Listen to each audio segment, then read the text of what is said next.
Sorry about that car run. I hadn't cleared some of the videos from the other day, so I've got it on foliage macro there, so you might want to, hopefully we can go in and we've got some various set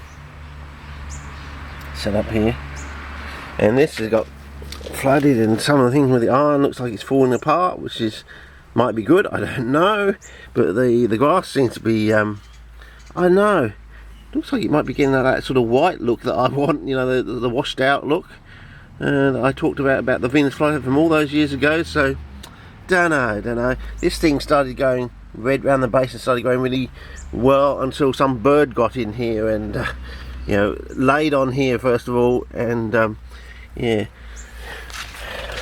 Anyway, I've set up some of these ones too. This is like poly size, so this is the size, not the paste difference. So I've set 2 of those up with a candle in there to see if we can try and pick up this red organism.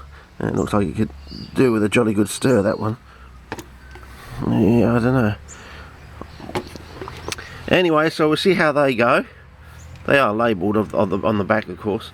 And all these ones, I'm still looking at those, but I think, you know, what I'm learning so far is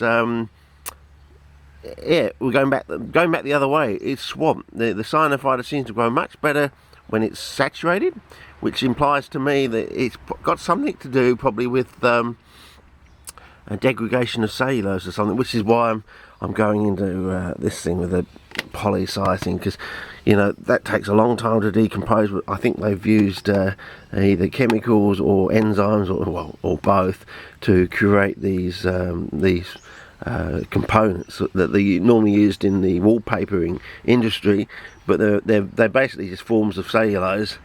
So if I don't get something out of this, I'll try the actual paste. But see, this is more gritty, as you can see, so something can actually form around it and in it, sort of thing, whereas if it's paste, it's just totally uniform. And I don't think uniform things, see, with uniform things you either pick something up and that's it, or you don't, sort of thing. But with this sort of thing, you can actually pick something up on maybe the big granules but on the small, and vice versa, and things like that. So it might be easier to pick something up with that, and also it will give you some sort of direction. Oh, okay, it's only growing on the big granules but not on the small, so it isn't dependent on large surface area and all that sort of thing. You can start to pick up a few things. So all these other ones, I'm still waiting for something to happen. As I said, from what we're learning, that's just not saturated enough.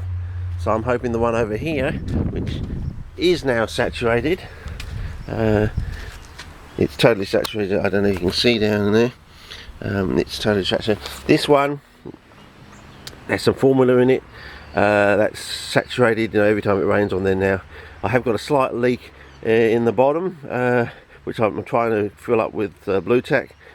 So having a slit and your glad wrap, a very slight leak, like one drip every couple of minutes, sort of thing, but it's enough to slowly make it go down over the whole day, sort of thing, which is not good if you want to keep it saturated and if there's no rain, sort of thing. So like this, you just put 1 2 3 4 5, 1 2 3 4 5, and that's enough to usually enough to get it to saturate there at the top. No, maybe not. 10, 6, 7, 8, 9, 10. Okay, should be enough. As I said, it's been a whole night draining, sort of thing. So that will take the rest of the day to basically drain out. 1 drip every couple of minutes, sort of thing. As I said in the past, the best the drip rate for things you want is basically 1 drip per second, basically, if you're actually draining something out, you know, filtering something out with for CPs. Your drip rate from many years of experience is about 1 drip per second is what you want. That's a good drip rate. Not faster, not slower. You want something going about one and that'll get rid of your salts, sort of thing, your excess salts, I should say. Yeah, the non-stickable, non-sticking sort. And this one's still pinking, and as I think you can see there, which I don't think the nighttime photographs are picking up, either it's localizing in the center there, or it's actually growing into the candle and going down the center of the candle. I don't know if that's just surface coverage, or it's actually penetrating the candle and going to the center of the candle and focusing on the wick, which is probably some form of cellulose, or I wouldn't expect it to be silk. I wouldn't expect them to be making wicks out of silk. But anyway, we'll see how it goes. And this thing here, I don't know. Sometimes you can pick up things from weeds. You know, I think that's a nice, really healthy looking weed. If only it was, if only it were a CP. So anyway, I'll keep you informed. But so far, yeah, that's not doing too well yet. But then again, you might get a surprise from the roots. What I have noticed though with CPs over the years, whenever you transfer them in a state of, in quotes, growth, they always do badly. I've never had one where you actually transfer them that they actually hang on and grow well. You always seem to have to put them in or transfer them at the end of autumn, you know, middle to end of autumn, so they have the whole the dormant period to set themselves, what am I trying to say, you know, to sort of settle down before spring. That's when you get your good growth. Yeah, I've seen people on the internet that they're doing stuff and they whack them in this pot and it's only got this explosive growth on there, and that's just totally out of my experience field. So so to me, they're obviously onto something and doing something, but they're not telling anyone what it is, sort of thing. So yeah, and this one here slowly is starting to grow something down there, very slowly though. But as I said, I've gone totally away from the sand business. Yeah, the sand, to me, as I was saying today, the sand seems to be a way of spreading out the fibrils of your cellulose and filling, occluding all the external interstices between those fibrils, basically. And yeah, that's so basically all this peat and sand, and all that rounded sand they came up with the when was that? Was that the early noughties or something? They got into that rounded sand as opposed to sharp sand, and you know, big large grain rounded sand. Again, with the rounded sand, that everything will be occluded, sort of thing. So you end up basically with a nice somewhat saturated medium. So all this perlite, to me, seems strange, but the way the stuff grows into the perlite, the cyanophyta, I'm wondering whether they're actually, one, it's actually perlite that they're using. They're not using some other product that looks like perlite from a distance, or they're dipping the perlite into something to maybe to occlude the holes. Maybe they're dipping the perlite into very quickly into wax, sort of thing, so the wax quickly soaks into the perlite, but it's hot enough not to actually you know, it just covers the surface, all those interstices in the perlite, and then they put it in the pot. I don't know whether that's the trick, and that's how they get their sort of red organism or something that makes the roots go red, sort of thing. I don't know, but anyway, I'll keep my eye out on all this, and if anything pops up, I'll take some photographs of it. But I said the amount of pressure I'm putting on this thing, it's so growing these cyanophyta and trying to grow these liverworts, they're much harder than you think they are. Everyone says, oh, you know, liverworts easy to grow. No, they're not. Cyanophyta, oh, it's easy to, no, it's not. Well, it's not easy to actually grow and maintain the cyanophyta. As I said, this is changed colour, and the one over here on this pot, it's going orange, sort of thing. Whether that's actually formed itself into a lichen, I don't know, but very strange. So on this, I'll take the lid off of this one. See that? The liverwort in there struggling, but this was going yellow, sort of thing. So I think either, I don't know what was going on with that one. It just got too dry, too hot in there. I don't know, but it looks like I lost all those pigs. But then again, I did put the safety net of down at Blue Springs #1, sort of thing. So you know, if I get any more pocket money or something, I might take it. Oh geez, that was pink. It's changed colour in 48 hours. That was pink and now it's gone to a, amazing. I photographed that only last night and it was magenta, and now it's changed colour. Can't believe that. What the heck is going on? That is just totally amazing, you know. So that's rapid change of appearance, you know. That's on the speed of growth I want. But yeah, I don't. Oh, it's something else. Another one. There's another one. I'm sure that must be some sort of dropping or something for some sort of organism. So I wonder, is it some sort of worm or something putting a dropping out? Do worms put droppings out? I don't know. It does seem to be looks like it's compartmentalized or segmented, but that is amazing. If this one goes pink and then goes to this color in 24 hours later, yeah.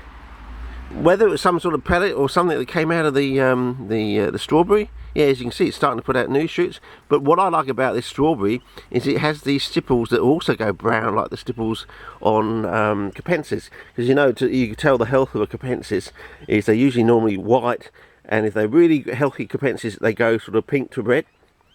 Whereas if you have poor health, like this, they're brown. So in other words, it's almost like a direct comparison between the health of a capensis and the health of a strawberry plant is these stipples. And the fact that the strawberry plant has stipples, you know, I think it's fascinating too. But yeah, it looks like we might get a strawberry there and another one at the back there. And something looks like it's chewed off that one. So maybe that's what it is. They've got some sort of animal or invertebrate or something in there that's chewing. We've got a caterpillar in there or something. I don't know. I can't see anything else. But of course, their job is to hide themselves away and camouflage themselves. But it's very interesting because I'm sure that wasn't there last night. Like that wasn't there the other day. So what it is, I don't know. But someone else is probably who knows all these things probably knows exactly what it is straight away, and is probably screaming at the screen, "I know what it is." Well, I'm not. That's not my area of expertise. You see, maybe someone who's into strawberries knows exactly what that is because it's some sort of organism that attacks strawberries. I don't know. But as I said, this didn't really start growing until I saturated the pot. You know, and I still keep it saturated, and you can tell from the candle down there. It also looks like we might be having something growing, and we're getting bubbles coming up. Whether that's because it's becoming anaerobic, somewhat strictly anaerobic down the bottom, way down the bottom, I don't know. But I'll keep an eye on it. But it's not really greening up to the green level we got with those things after about 2 months. So whether that's going to go like that, but it's going to take another month to do it, which means they're very, very slow growing organisms, and which means is understandably the plants get set back and take so long, basically a 2 month period to get back into the swing of things. Maybe because the soil has to go back to a somewhat strictly anaerobic environment to get the methanogens and other things to actually start and producing cellulases and things to get into the cellulose. I don't know, but whether we can shortcut it, circumvent that 2 month period by actually going to a product that's already semi-broke down, and whether we actually have to mix this in with the cellulose to get some sort of intermediate stage going, I don't know.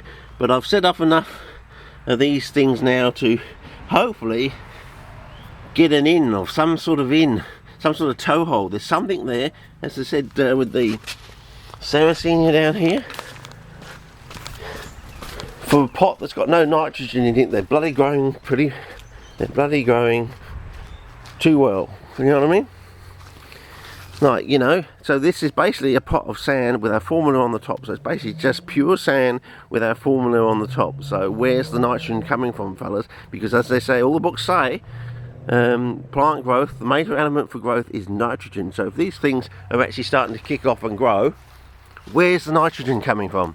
That's what I'm saying, because basically it's just our formula, which doesn't contain any nitrogen, and the rest of the pot is sand with some charcoal on the top. So, you know, and charcoal is supposed to be basically pure carbon, so you know, to a certain degree. So if I'm getting that sort of growth coming out of there, it begs the question, where, and see, they've got no traps, so where's the nitrogen coming from? You know, it's like the diarrhea in the wild. They have all their traps open, and you think, well, if they've got all their traps open, they're not actually capturing any insects. So the argument about eating the insects with nitrogen seems to be somewhat of a species, maybe moot point. As I say, I believe it's probably being trapped in the soil from the atmosphere, but how? If we can work out how, well, then we can improve the formula and maybe double and quadruple the formula and get even better growth. But as I said, I'm trending to thinking of replacing the sand with cellulose, and maybe an adulterated cellulose with some, maybe might end up mixing in some wallpaper paste or something, just to get things started very quickly or something like that. You know, a semi-broke. We might actually find out it's not the actual cellulose they're attacking, it's the breakdown products of the cellulose, and they just take so long to break down. You basically have to sit something in a bucket for a year before you even use the stuff or something. Because I remember I caught Donnie very early on having a dustbin of peat. He just sat there for months and months and months and months. And I wondered why he was doing that. And yeah, so another backstory from Donnie that sort of has left me scratching my head. As I said, I caught out the corner of one video him actually presumably putting ash into his peat and sand mixes. Out the corner of one of the videos you see a pile of ash and some pots and stuff, and if we didn't have the ability to pause the video, you just probably wouldn't even have seen it.